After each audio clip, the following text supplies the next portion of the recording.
Salut les renards, c'est Foxpy et bienvenue dans ce 35e épisode des puzzles classiques faciles de Coding Game, The Dart 101.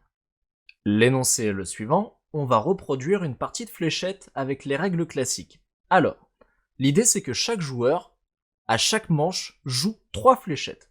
Donc qu'est-ce qu'on nous dit? On nous dit que si par exemple il touche la zone 19, alors son total de points sera incrémenté de 19. S'il touche un double 19, donc une zone qui vaut 19 points, mais dont les points sont doublés, alors il gagnera 38 points. Et si sa fléchette arrive dans une zone triple, par exemple 3 x 19 ici, alors son total de points sera incrémenté de 3 x 19, soit 57. Bon, très bien. Maintenant, regardons ce qui se passe quand un joueur rate un tir. Alors quand il rate un tir, un joueur perd 20 points. S'il rate 2 tirs d'affilée, il perd 30 points. Je m'explique. Au premier tir, il perd 20 points, et au deuxième tir d'affilée, il repère 20 points, et il perd 10 points en plus. Donc au total, s'il rate 2 fois d'affilée, il perd 50 points. Le premier échec lui fait perdre 20 points, le deuxième échec lui en fait perdre 30. Et enfin, s'il échoue son tir 3 fois d'affilée, alors son score total redescend à 0. Ici, on nous donne un exemple, donc la partie nous sera donnée sous une chaîne de caractères, et les tirs manqués seront représentés par des X. Donc, s'il rate un tir, qu'il réussit un tir et qu'il rate un tir, alors il va perdre moins 40. En effet, là il va perdre 20 points, et là il va perdre 20 points. En revanche, quand on a 2 X d'affilée, donc que ce soit au début de la manche ou à la fin de la manche, il perd au premier tir raté 20 points, et au tir suivant, il perd 30 points, donc au final, ça veut dire qu'il perd moins 50 dans ce round. Pour gagner, un joueur doit faire le score exact de 101 points. S'il dépasse ce score, alors le joueur revient à son score précédent et sa manche est terminée. Donc, dans une manche, il a le droit de tirer 3 fléchettes. Si dès sa première fléchette, il dépasse le score de 101 points, alors sa manche est terminée et c'est à un autre joueur de jouer. Donc, le joueur qui a atteint 101 avec le moins de manches possible, le moins de rounds, gagne la partie. Et on a ici, donc ce que l'on doit donner en sortie, on doit afficher le nom du gagnant. Donc là ici on a un exemple de ce qui nous sera donné. Donc le joueur va gagner 10 points, 5 points et 3 fois 18. Donc là c'est une première manche, il a fait 3 tirs. Ensuite, il va gagner 20 points, il va rater un tir donc il va reperdre 20 points, puis 2 fois 14, puis 17, puis 4. Donc là, c'est ce qu'on nous explique. Au premier round, il a 69 points. Au deuxième round, donc c'est le tir 20, X et 2 x 14. Donc il gagne 20, il perd 20, et ensuite 2 x 14, 28. Donc au total, dans cette manche, il gagne 28 points, son score total monte à 97. Et dans le round suivant, dès la première fléchette, il fait 4 points, donc il atteint le score exact de 101 points. Il a fini sa partie en 4 rounds, ou 4 manches si vous préférez. Alors, en entrée, qu'est-ce qu'on va nous donner? Le nombre n de joueurs. Donc si n vaut 8, c'est qu'il y a 8 joueurs. Si n vaut 4, c'est qu'il y a 4 joueurs. N lignes avec le nom des joueurs, que l'on va avoir ici, c'est cette boucle. Donc le nom des joueurs sera contenu dans la variable player. Et enfin, n lignes qui vont contenir les tirs pour un joueur. Et ces tirs seront séparés avec un espace. Et donc ici, on nous prévient encore une fois, X représente quand le joueur manque la cible. Donc là, ici, on va avoir une boucle. S'il y a 6 joueurs, on va faire 6 tours de boucle. Et ici, on aura toute la partie du joueur. Donc l'idée, c'est de compter, par exemple, pour tel joueur, en combien de manches il atteint 101 points. Et puis on passe au joueur d'après, on regarde en combien de manches. À la fin, au final, on regardera qui a atteint 101 avec le moins de manches possible. Et du coup, ça sera lui le gagnant. Donc en sortie, il faudra le nom du gagnant. Et ici, on nous donne une contrainte, c'est que n est compris entre 1 et 8, donc il n'y aura pas plus de 8 joueurs, et bien évidemment il n'y aura pas moins de 1 joueur. Donc là ici on a un exemple de partie, il y a 2 joueurs, il y a Hugo et Guillaume, donc ici notre algorithme est censé calculer celui qui va atteindre 101 points en le moins de manches possible, moins de rounds possible, et du coup dans ce cas là c'est Hugo, donc en sortie on affiche Hugo. Donc maintenant que l'on sait ça, eh bien on va pouvoir passer au code. Commençons tout d'abord par supprimer les commentaires code in-game. Je vais mettre un petit peu d'espace ici. Mon petit commentaire habituel, instanciation. des variables. Et puis donc ici on a le n, qui est le nombre de joueurs. Et je vais ajouter une variable winner qui contiendra le nom du gagnant. Ah, il m'a changé, je ne sais pas pourquoi, donc str. Ensuite, je vais avoir une variable best num round qui est égale à 100. Donc 100, c'est parce que c'est un nombre maximum de rounds que je me suis imposé. C'est tout simplement à chaque fois qu'un joueur fera un nombre meilleur de rounds qu'un autre. Supposons, pour que je m'explique, le premier joueur gagne en 5 rounds. Donc ici, ça vaudra 5 vu que 5 est inférieur à 100. Puis le deuxième joueur gagne en 3 rounds. Et bien à ce moment-là, best num round qui vaut 5, 3 est inférieur à 5, donc il vaudra 3. Ça nous permet en fait de comparer le nombre de manches qu'a mis chaque joueur pour atteindre les 101 points. Et enfin, list of players qui sera ma liste de joueurs, donc qui est égale à list. Ensuite, ici on a une boucle dans laquelle on récupère le nom des joueurs. Donc boucle dans laquelle on récupère le nom des joueurs. Et donc ici, tout simplement, je vais ajouter à ma liste de joueurs, joueurs, donc la variable player. Et ici, on a les boucles de jeu. Donc hop, je note boucle de jeu et on va s'intéresser à celle-ci tout particulièrement puisque tout va se passer dans cette boucle de jeu. Code in game ici nous donne la variable shoots, elle contient tous les tirs du joueur, c'est cette chaîne de caractères justement qui nous est présentée dans l'exemple ici. Donc ce que je vais faire, c'est que je vais mettre un split sur les espaces, comme ça va me le transformer en liste, et chaque élément de cette liste contiendra eh bien, une information sur le jeu, un tir ou un tir manqué sur le jeu du joueur. Donc ensuite je vais instancier plusieurs variables. Num miss, qui est le nombre de tirs ratés, que je vais instancier à 0 pour le moment, le joueur n'a pas raté de tir. Actual score, qui sera le score actuel du joueur. NumRound qui sera le numéro de la manche du joueur. Et enfin, J égale à 0. J va nous permettre de compter, vous allez voir, en fait, le nombre de tirs à chaque manche du joueur. Et puis comme ça, on peut vérifier si on doit incrémenter NumRound ou non. Donc vous allez voir. Donc là, ici, on parcourt la partie du joueur. Parcourir la partie du joueur, c'est-à-dire on va faire une boucle for shoot in shoots. Autrement dit, on va parcourir chaque tir de fléchette dans tous les tirs de fléchette qui nous ont été donnés par Code in game. Et justement, la première chose que l'on va faire, c'est de tester si J modulo 3 est égal à 0. À chaque G, on va incrémenter J de 1. Et quand on arrivera à 3, J modulo 3 sera égal à 0. Cela voudra dire que le joueur a joué 3 fois et donc que la manche est terminée. Donc si la manche est terminée, on passe à la manche suivante. Donc on incrémente NumRound. Si on passe à la manche suivante, ça veut dire que le nombre de tirs échoués repasse à 0. Et je vais garder le score actuel dans une variable que j'appelle ActualScoreTemp. Tout simplement car vous savez, si le joueur dépasse 101 et que son score du coup n'est pas validé et que sa manche se termine, il faut qu'il revienne au score d'avant. Et le score d'avant, ça sera justement ce qui est contenu dans ActualScoreTemp. Très bien, donc ça c'est codé. On va maintenant voir ce qu'il se passe quand un joueur rate un tir. Donc, si le joueur rate son tir. Qu'est-ce que ça veut dire rater un tir? Rater un tir, cela veut dire que shoot est égal à un X majuscule. Donc si le joueur rate un tir, on augmente la variable du nombre de tirs ratés, donc numMiss, que l'on incrémente de 1, et on incrémente également J de 1. C'est-à-dire que quand on rate un tir, on considère cela comme un G tout de même, et donc J va être incrémenté de 1. Et ensuite, on a plusieurs conditions. Donc, si c'est le premier tir qui rate, donc si numMiss est égal à 1, alors à ce moment-là, le score sera égal à 0 si le score actuel, moins 20, est inférieur à 0. Donc là, je m'explique. Attendez, je vais juste noter ça, comme ça, ça sera fait. Sinon, actuel score sera égal à 20. En effet, imaginons que le joueur rate un tir, et on sait que quand le joueur rate un tir, il perd 20 points. Seulement, mettons-nous dans la situation où ce joueur a moins de 20 points, par exemple 16, les scores négatifs ne sont pas acceptés.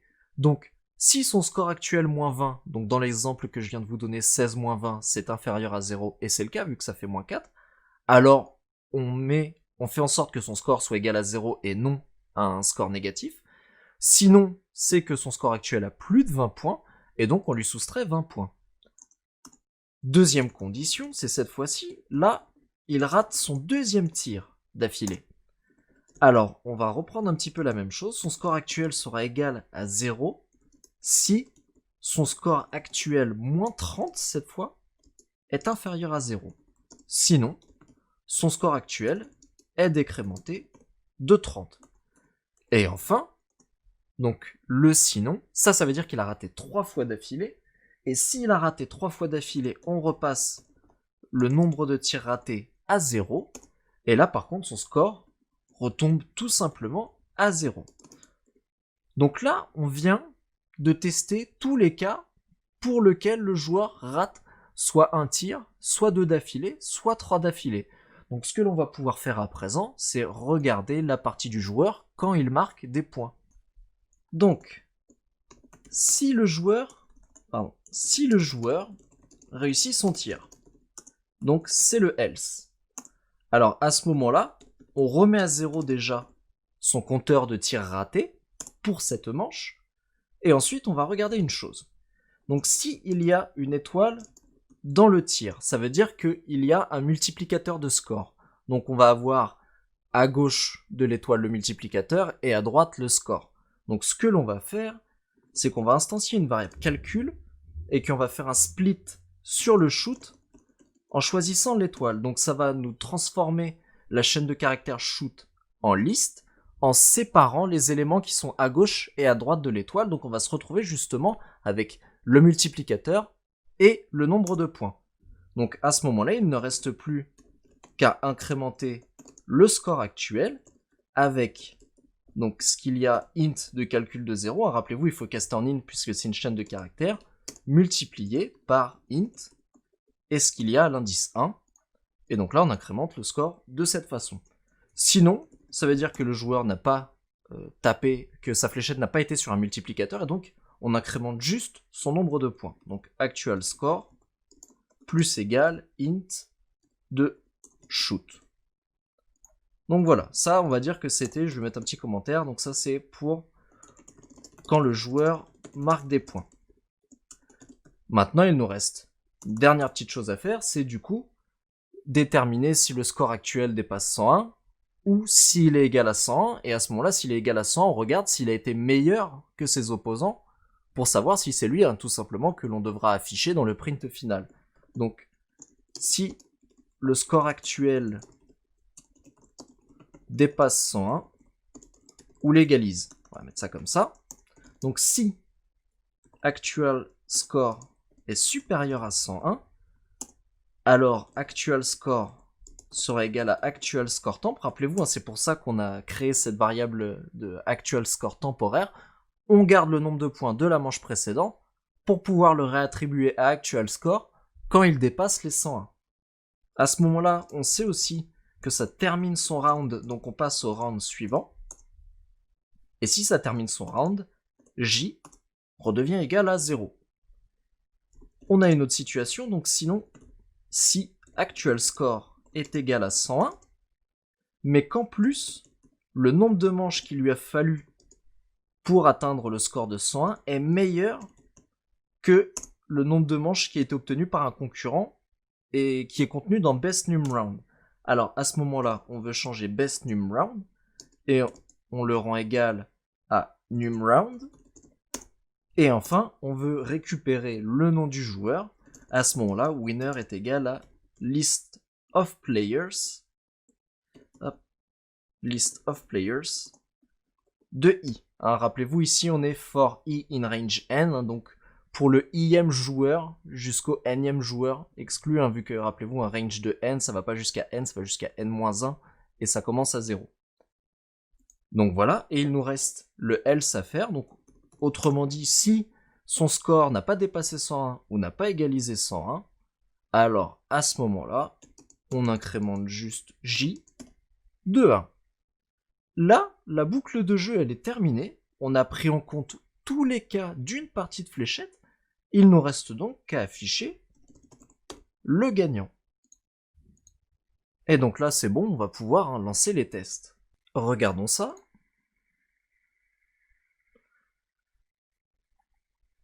Ça a l'air d'être bien parti.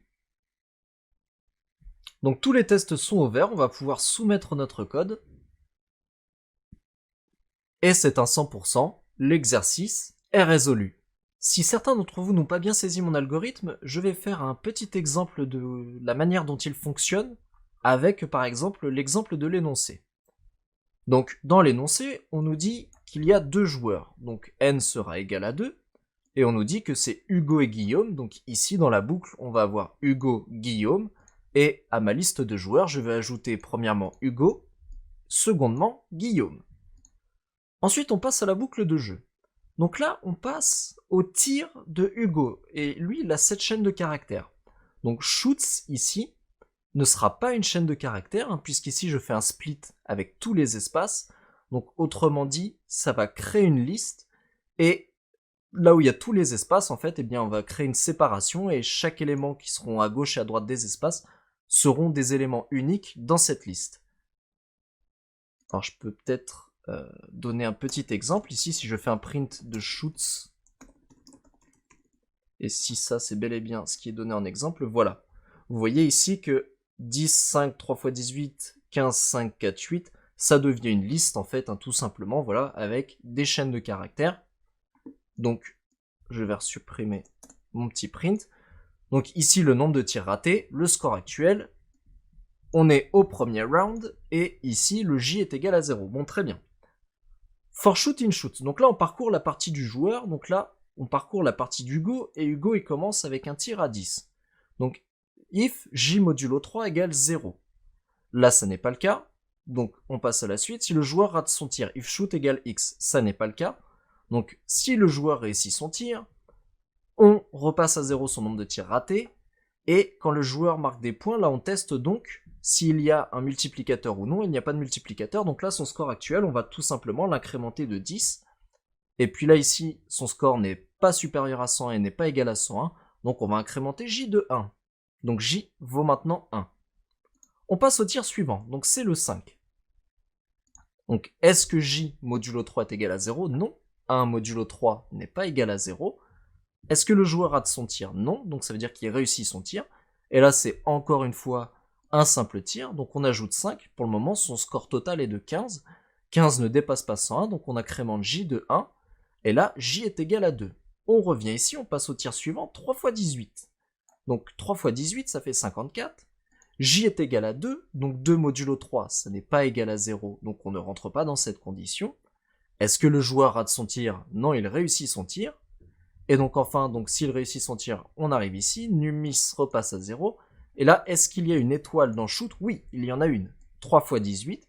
Donc ce que l'on fait ici, c'est qu'on fait un split sur l'étoile, et on ajoute du coup ce qu'il y a à gauche et à droite de l'étoile en multipliant ces éléments. Donc autrement dit, ici, calcul de 0 vaudra 3, et calcul de 1 vaudra 18. Donc on ajoute au score actuel 3 x 18.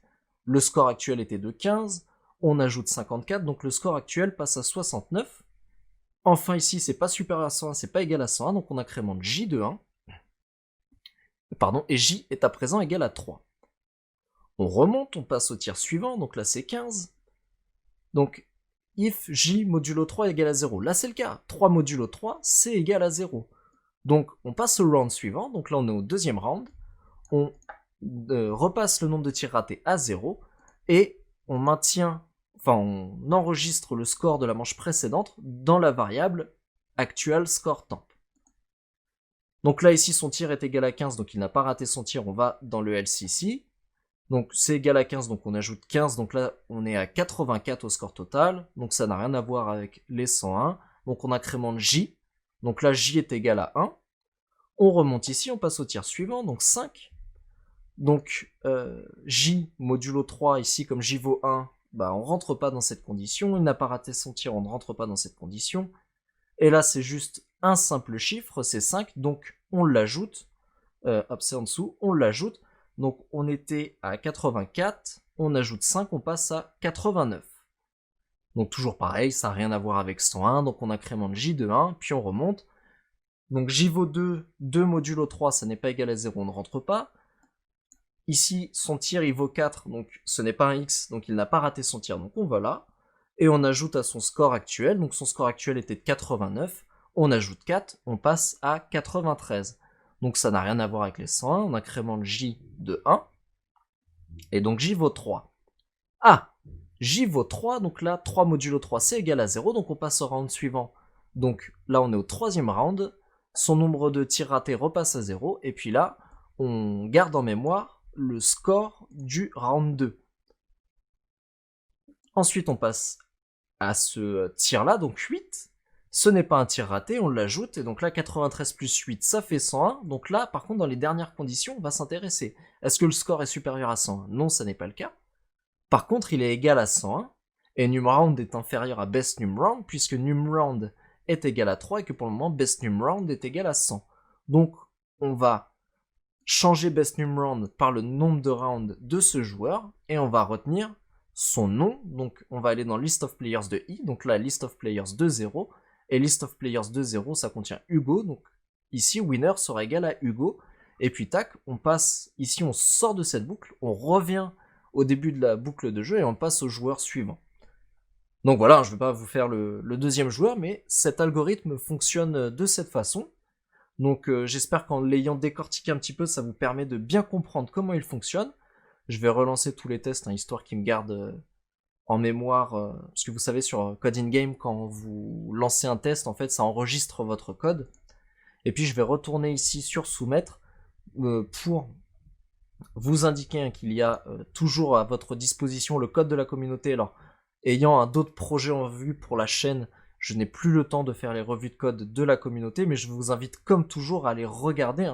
Vous pouvez y apprendre des choses et tout simplement vous améliorer, parce que regarder le code des autres, ça permet de s'en inspirer et ça permet aussi de gagner en compétences. Donc je vous invite tout de même à aller voir le code de la communauté. Merci à toutes et à tous d'avoir suivi ce 35e épisode des puzzles classiques faciles de Code in Game. Si cet épisode vous a plu, vous pouvez le liker et le partager. Si vous avez des retours à me faire, vous pouvez me laisser un petit commentaire. Dans le prochain épisode, nous verrons One Day Spreadsheet, mais d'ici là, soyez malins comme un renard.